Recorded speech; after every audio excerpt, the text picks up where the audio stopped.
laid the blueprint for a lot. Right, because everybody got to remember that was on Luke's label, and that was pretty much groundbreaking for the time for rap to have its own label, unlike Def Jam. Right. That wasn't something that was done back then. No, yeah, you know what I mean. And I really got into that Luke sound as well. So he definitely one of those forefathers. Right. Who made you start listening to the Down South at first? Definitely, I definitely say that 2 Live Crew era, but I didn't think that. I mean, at that time, it wasn't really a sound. Right. It was just that bass sound, which I liked. But I didn't. While I like rappers like Disco Rick and Shy D, I didn't think that a whole genre was gonna really come from it the way that it did. But when he slowed it down, so we talking about Ghetto Boys, right? In that era, right. I started being able to take it real serious beyond the like the bass, because you remember that time period, big ass speakers, right? The trunks open up, right? You know what I mean? It was more about the bottom. No doubt. All right, I got one for you. What year did the South really start making an impact? Well, like you said, 2 Live Crew, which paved the way for so many people. Rap a Lot, which paved the way for so many people. I don't think that was really a run because it was like here and there. You know what I mean? So to me, I would really say, and I mean even talking about UGK, early 90s, right? That was a good little bit here and there. But I would probably say that for me, mainstream wise, Master P, right, and DJ Screw. I thought DJ Screw helped a lot. While everybody didn't listen to that slowed down, chopped and screwed sound, I became aware of a lot of these rappers from DJ Screw. Hey, you know what? And that's one of my questions is him. What influence or impact did DJ Screw have on the Southern rap? Big. Because we talking about the mixtape era. Right. And DJ Screw would take, the same thing every DJ did. Take popular songs, take the instrumental, throw rappers from his community on the songs. That's what he did. Right. But what he did was slow the speed down half. Which was huge down there. Yeah, it was really huge down there. And so that impact, I mean, he put on a lot of rappers. Right. You talking about Lil Kiki, Lil Flip, Zero, just Mike Jones. You know what I mean? Just so many of those rappers. UGK was on. He didn't put them on, but I'm just saying they did songs with him. So many rappers that just came up. So it's like he was like an A&R for that Houston area.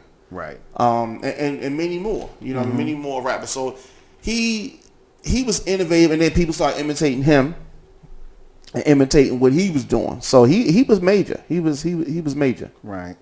Yeah, he was, man. I mean, big, and I mean, he was huge, man. I mean, rest in peace, but he was huge. Do you think rap changed for the better because of the rise and dominance of the South, or did you think it changed for the worse? I think definitely for the better. Definitely for the better. Yeah, because I will say for the better, because nothing can stay the same. And me and you have this conversation all the time, along with our homeboy DJ Unique. And I have to explain to him is that we couldn't stand in the hey ho days, wave your hands side to side. Rap has to evolve. Some people liked it, some people didn't, but what people have to understand about the South had a big impact on the East Coast and the West Coast. It changed rap. Oh yeah. And especially and I always say this with when Pac and Biggie got killed, that's when everything changed. And then out of nowhere, bam, it was the South, and they were here to stay, and they've been dominating for over 20 years now, man. I mean, if you really think about it, they really have. And it was like, the thing about them is that once they took the music wave, they didn't let it up. Right. They didn't let it go. It just rotated. You had the Houston, like I said, you had the Houston sound.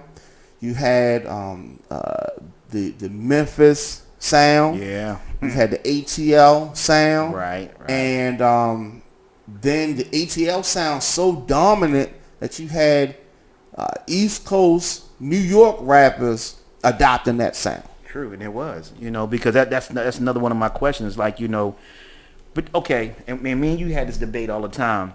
Who had the bigger impact? Was it No Limit or was it Cash Money, man?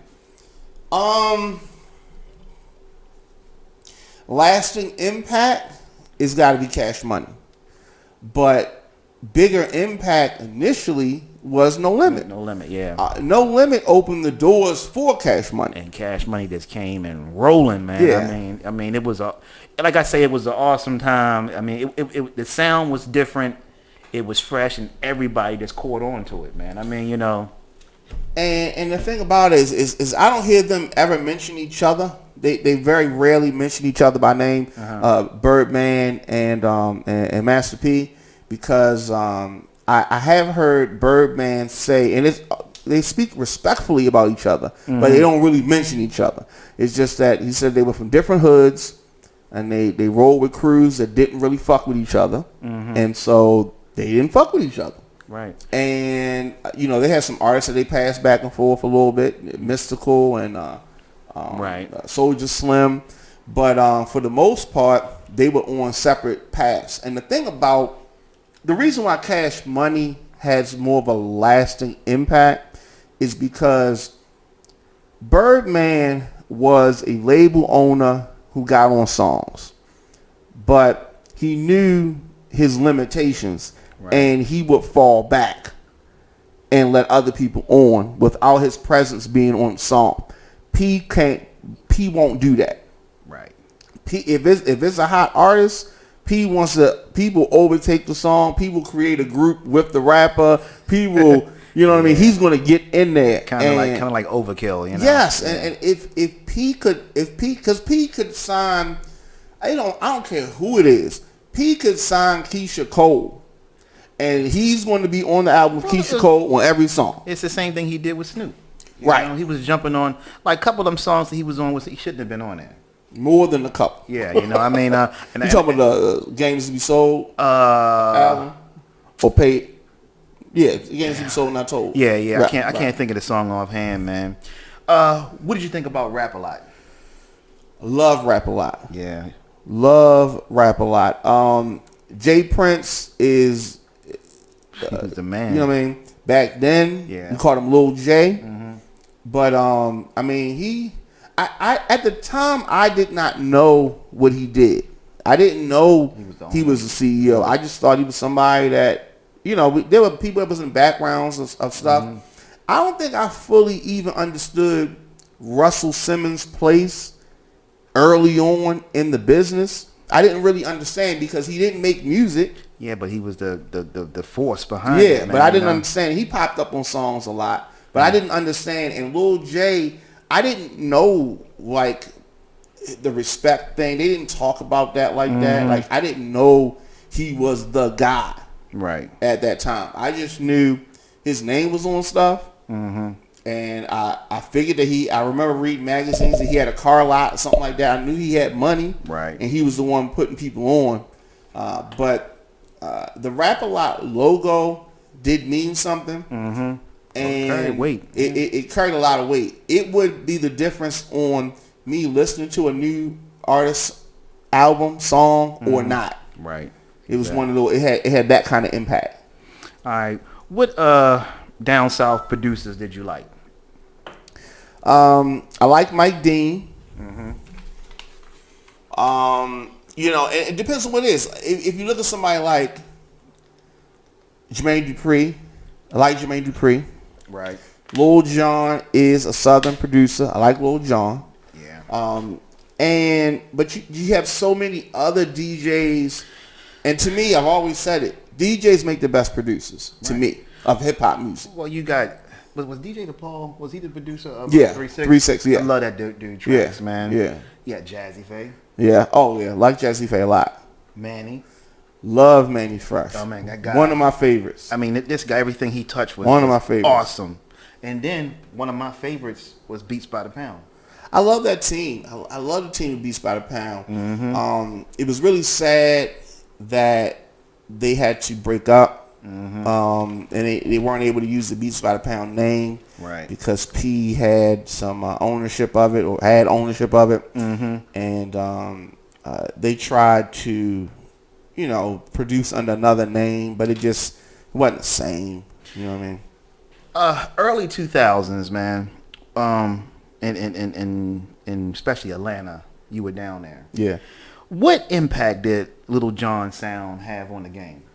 Oh, major. There was one point in time, Lil John, just the OK and the snaps and that's all his production, little hi-hats and everything that he brought to it. Everybody was imitating that, so it was major. He had a run. It was a quick run, but it burned out because people just bit the style. True. And it was over. It became overkill.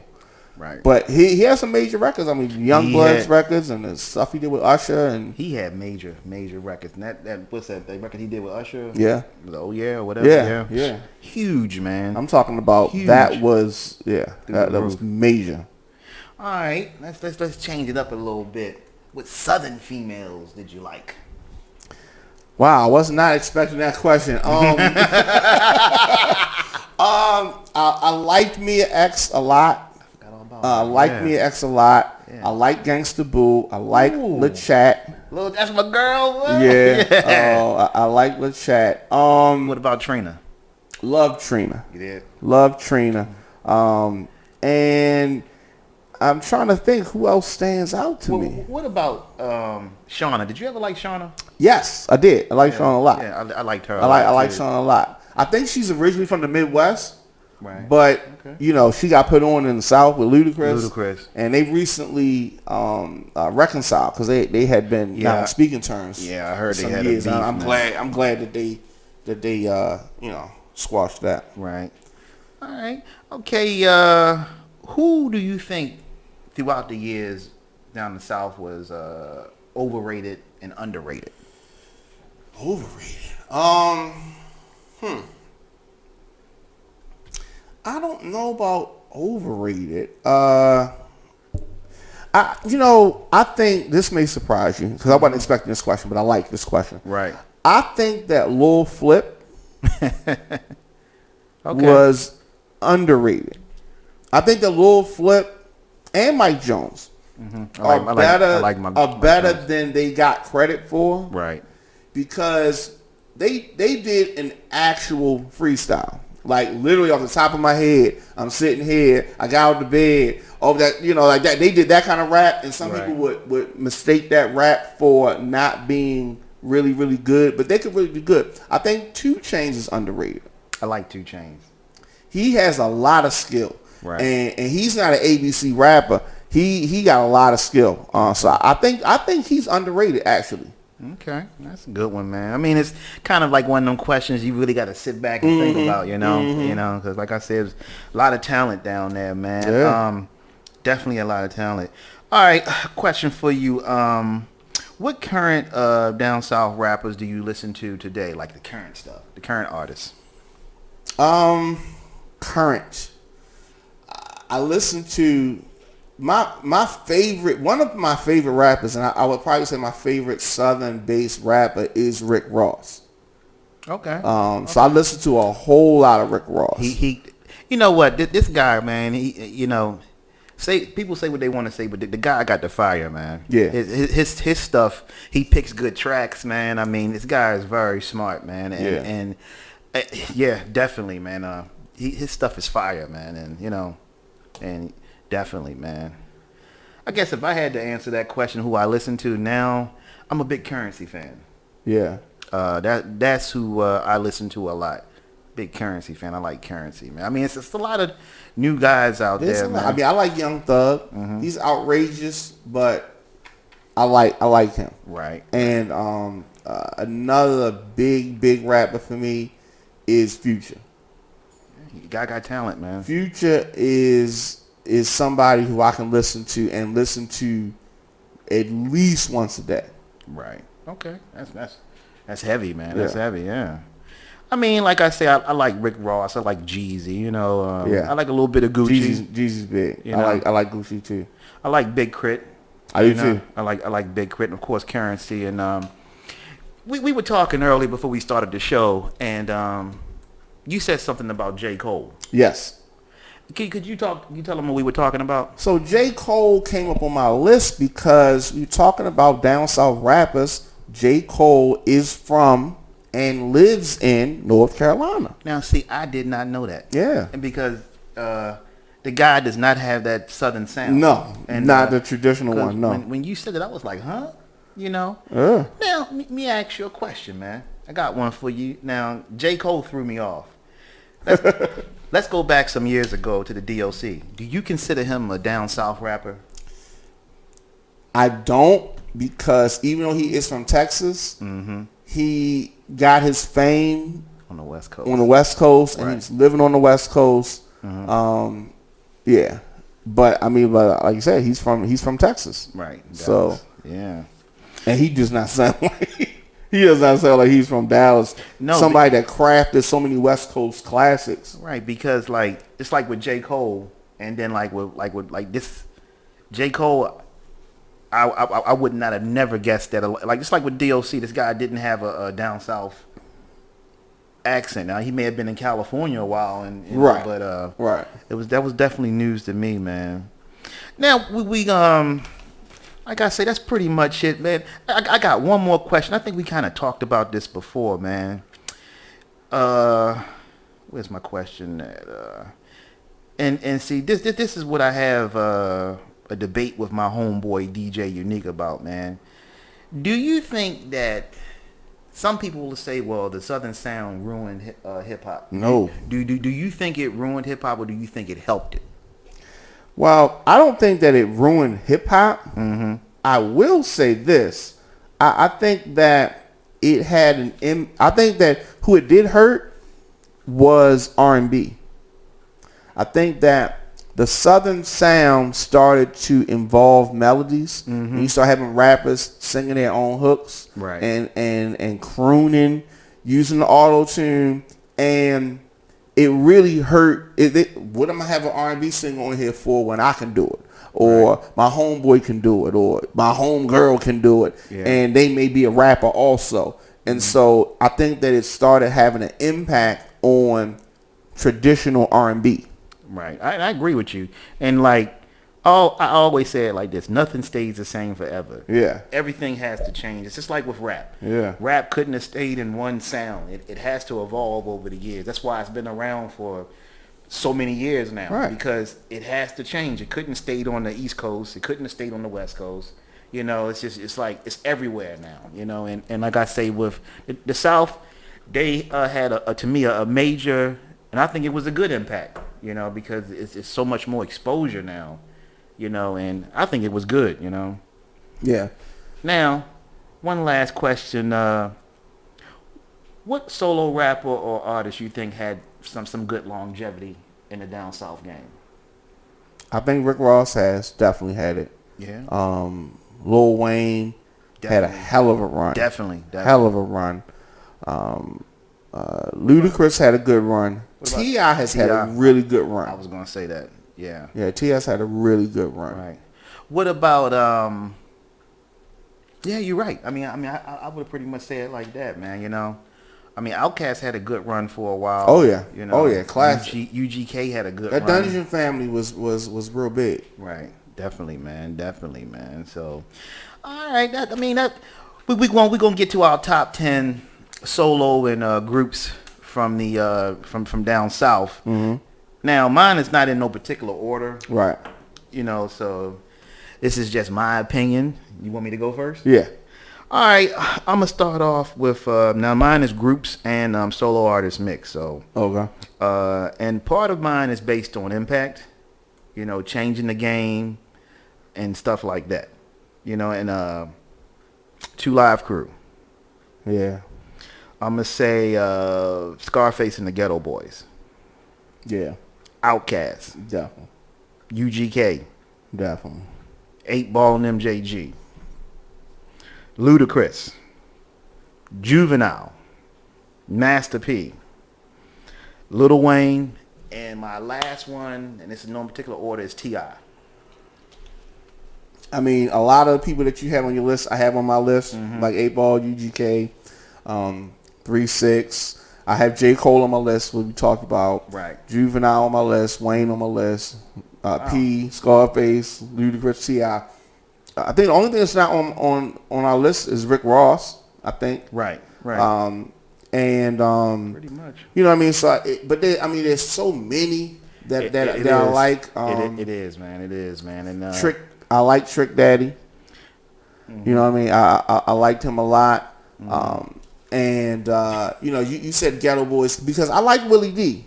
But see, that's why I'm glad you said it like that. And then of course, that, and then rest in peace Bushwick Bill. But that was it was a big group. Yeah. And they had a good little run, man. And like this list couldn't have been a top 10 for me because I had like 3-6 Mafia, Rick Ross, right, Jeezy, Gucci. Jeezy and Gucci. I mean, Jeezy and Gucci influenced so much. And here's what would happen: you would have rappers who had a big influence, right? Then they kind of faded. Then rappers that they influenced, they would have a run, and then the next group would be influenced by that group, and then they would have a run, right? And that's how this run has really been, been so long. I really like Slim Thug. I really like Mike Jones. Really like Lil Flip. Right. Yes, I mean those are all people. Project Pat, I like Project Pat. Yeah. You know what I mean? Yeah, and he was a big Project Pat fan. Yeah, man. Like I said, and I had Mike Jones. I had Big Crit. 2 Chainz. I like Trina. Yeah. I mean, like I say, it and of course Trick Daddy. I mean, it's just so many. Like you say, with so many, man. And I mean, even you go back to Ghetto Mafia. It's just so many artists and groups, man. And I love Straight from the Dead. Oh, that's a classic, man. That's a classic, man. And yeah, man. So like I say, I mean, people will debate it, but I think we pretty much hit, the ones that had the biggest impact on the down south scene. Whether it be record companies, producers, or whatever. So the South has definitely did their part in hip hop. Willie D is running for city council. Oh, he is? Yeah. Wow. Yeah. Saw that announcement. I mean, when you think about like where rappers have come from and really have expanded the amount of money that they're making and all this kind of stuff, it's really inspiring and really amazing. Right. And like I say, man, that's why we needed the East Coast, we needed the West Coast, we needed down South because it's just going to get bigger and bigger, man. I mean, like, people have to understand that, whether you like the rap that's out now, the mumble rap or whatever, you have to understand it's a new generation out. And some people are getting older and you got some people that's younger, and it's all about, what's happening now, the taste and everything else, Yeah, I mean, there's a couple more, like you were talking about some of the new rappers. There's the Baby, Lil Baby, who, I like those rappers. And some people that are older than us may not like those rappers. Right. But I personally think if you give it a shot, that you'll be able to get into it. I always say, man, some of the stuff out I like, some of it I don't. But every now and then you will hear a song that you like, and see, I have this conversation with our homeboy who is just, just won't get with it or won't give it a chance. Yeah. Yeah, we need to have him in here sometime. Because that'll be something with. Oh my goodness, Migos. Yeah, I really like Migos. Huge. Offset. Yeah, I like all of them. Yeah, but Offset is really doing this thing. But I mean, they have a sound that's different. But once again, that's hip hop. That's what keeps it going. You can't sound like 2002. You have to keep moving. You know what I mean, man? And that's what people have to understand. Hey, times change, man. And that's just where it is. Oh yeah, that was a pretty good show, you know. Yeah, definitely. Yeah. Definitely. So I don't know what next discussion is going to be, but we'll figure it out. No doubt. All right. So definitely stay tuned, and we'll see y'all next time.